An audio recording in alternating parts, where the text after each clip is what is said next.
serta pastinya buat Anda yang saat ini menunggu bagaimana pertemuan antara dua bintang yang sama-sama pernah bermain di Serie A, Bung Binder. Betul. Ada Raja dan juga Stefano. Betul sekali ya. Dan Raja kita tahu cukup lama bermain di Serie A dengan beberapa klub yang berbeda. Yang sudah dilakukan tentunya pemirsa.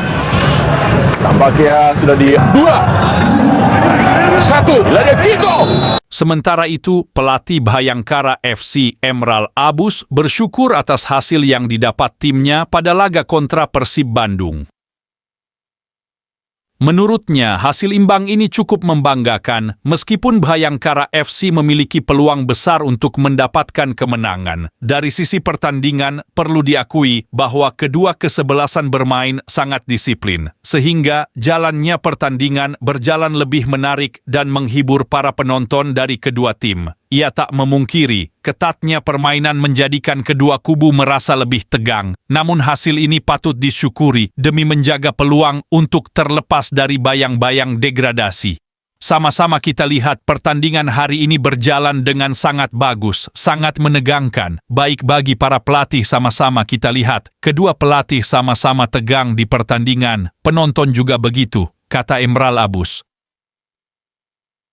Menurut pengamatannya, Bhayangkara FC memiliki peluang untuk memetik poin sempurna di laga tersebut. Sayangnya, keberuntungan tak berada di pihaknya sehingga harus puas dengan hasil imbang. Ini adalah hiburan yang sangat bagus pada pertandingan malam hari ini. Sebetulnya target kami adalah mencapai 3 poin, tapi kita syukuri hasil sensasional. Kita bawa poin 1 ke Bhayangkara. Jadi harus kita syukuri pertandingan hari ini. Tutupnya. Cukup aneh memang jika melihat laga tadi malam antara Persib versus Bhayangkara. Ya jelas, karena Persib banyak kehilangan pemain utamanya karena cedera dan akumulasi kartu. Jadi sepertinya ini memaksa Bojan Hodak untuk tidak agresif menyerang ke Bhayangkara demi Championship Series. Bisa disimpulkan, Persib sengaja mengalah ke Bhayangkara untuk kelabuhi lawan di babak empit besar. Ya bisa jadi Masak mau keluarin jurusnya dengan pemain seadanya, kan nggak mungkin juga. Setuju nggak kalian kalau Persib sengaja simpan jurus ampuhnya? Komen di bawah ya. Di sisi lain, pelatih Persib Bandung, Bojan Hodak tak puas dengan hasil yang didapat Maung Bandung saat menjamu Bhayangkara FC pada pekan 30 Liga 1 2023-2024.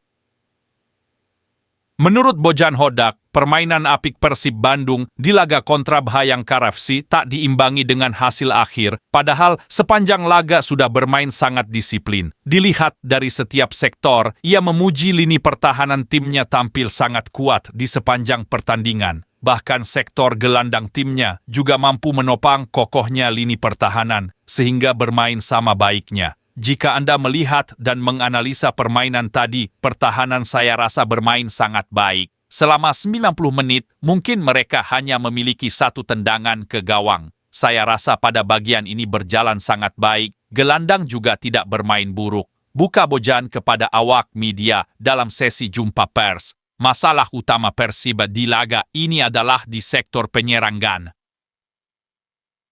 Kata Bojan, permainan apik tersebut seharusnya bisa dimaksimalkan oleh gol agar bisa mencapai titik maksimal. Masalahnya hanya di penyerangan. Kami menciptakan banyak peluang tapi kami tidak bisa mencetak gol.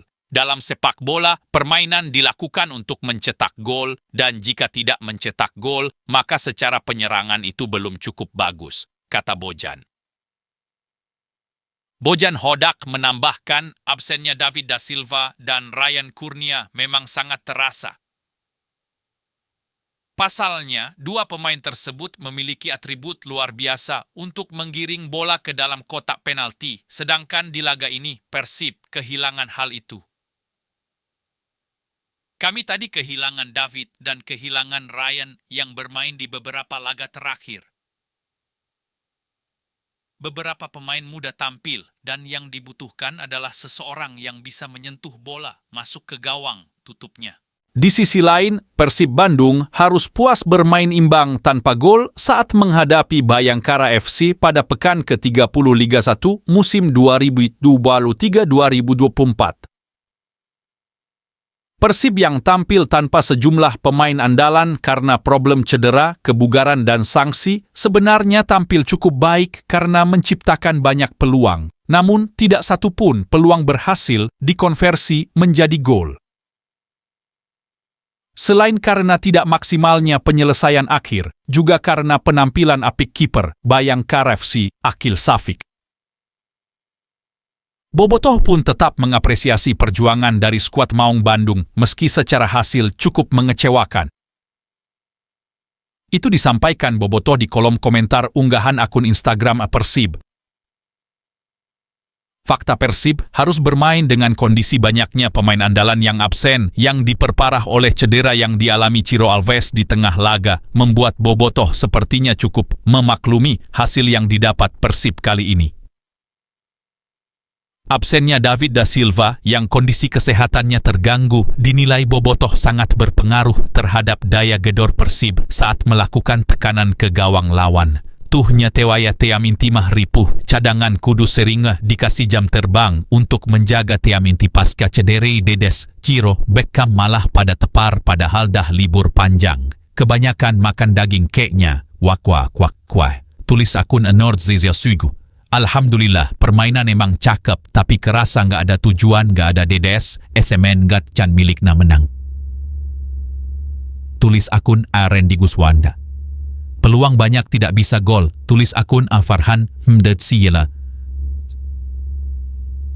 Setelah menghadapi Bayangkara FC, pertandingan selanjutnya yang akan dilakoni Persib adalah melawan tuan rumah Persita Tangerang pada Selasa 3 April 2024.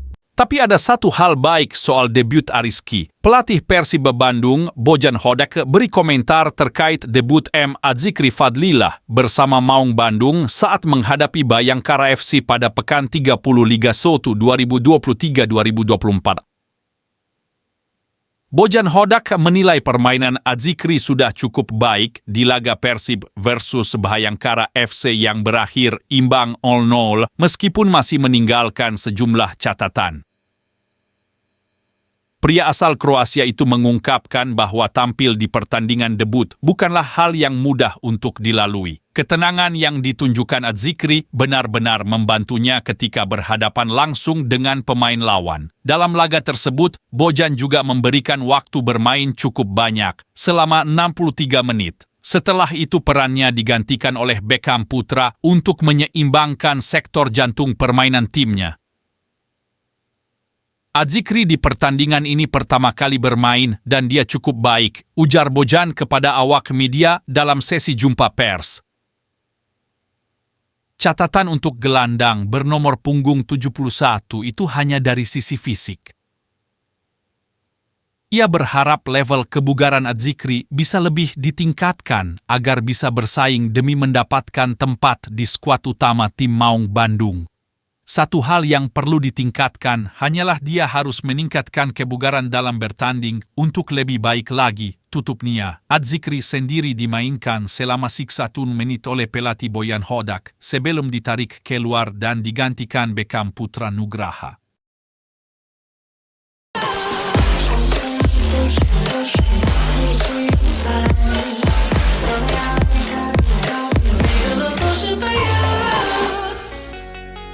Mohon subscribe channel YouTube ini supaya gak ketinggalan berita Persib Bandung. Shin Tae-yong akui Tom Haye dan Ragnar Oratmangoen jadi kunci penyelamat timnas Indonesia di Vietnam. Mereka Vietnam tersihir akan adanya Tom Haye dan Ragnar Oratmangoen. Jelang laga ini timnas Indonesia sempat diterpa kabar buruk. Pasalnya, banyak pemain yang dipastikan absen karena masalah kesehatan. Seperti contohnya yakni Nado Argawinata yang dirawat di rumah sakit. Lalu ada Mark Klok yang juga harus ke Singapura untuk menjalani perawatan. Di sisi lain, timnas Indonesia juga ketambahan amunisi baru termasuk 2 pemain naturalisasi. Mereka adalah Tom Haye dan Ragnar Oratmangoen. Kehadiran para pemain naturalisasi ini lalu mendapatkan apresiasi dari Shin Tae-yong. Pelatih asal Korea Selatan itu mengakui bahwa adanya pemain naturalisasi baru sangat membantu dirinya. terutama yakni dalam memilih pengganti pemain yang absen. Saat ini skuad kita semakin dalam. Sebelumnya saya memprediksi di pertandingan kedua ini akan sulit. Tetapi dengan adanya pemain naturalisasi bergabung, saya bisa jadi punya opsi, kata Shin Tae-yong. Tom Haye dan Ragnar tampil apik pada kesempatan tersebut. Tom Haye mencatatkan assist di gol pembuka timnas Indonesia yang dicetak oleh Jay Itzes. Sedangkan Ragnar menorehkan 1 gol cantik ke gawang Vietnam. Mereka Vietnam tersihir akan adanya Tom Haye dan Ragnar Oratmangoen. Breaking news, Shin Tae-yong konfirmasi ada beberapa pemain keturunan yang siap dinaturalisasi sebelum Juni 2024. Sungguh semakin mengerikan susunan skuad timnas. Pelatih timnas Indonesia Shin Tae-yong mengonfirmasi ada beberapa pemain keturunan yang dinaturalisasi sebelum Juni 2024. Hal itu disampaikan Shin Tae-yong setibanya di tanah air setelah mengantarkan timnas Indonesia menang 3-0 atas timnas Vietnam di Hanoi. Ada beberapa lagi pemain berdarah Indonesia yang akan dinaturalisasi sebelum Juni nanti. Tentunya saya sangat mengapresiasi Ketua Umum PSSI Pak Erick Thohir atas dukungan yang diberikan, kata Shin Tae-yong mengutip dari Instagram Erick Thohir @RichThohir. Ini akan membuat timnas Indonesia semakin maju ke depannya, lanjut pelatih 53 tahun tersebut. Sekarang yang jadi pertanyaan, siapa saja pemain yang akan dinaturalisasi sebelum Juni 2024? Nama-nama pun bermunculan. Bas Hilgers FC Twente, Kevin Dix FC Copenhagen, Calvin Verdonk NEC Nijmegen, Jairo Rie The Walt Crystal Palace, dan Ole Romani FC Utrecht berpotensi didekati PSSI. Jika nama-nama di atas bergabung, skuad timnas Indonesia bakal mengerikan saat bersua Irak dan Filipina di 2 laga sisa grup F kualifikasi Piala Dunia 2026 zona Asia. 2 laga itu akan digelar di Indonesia tepat kontra Irak 6 Juni 2024 dan Filipina 11 Juni 2024.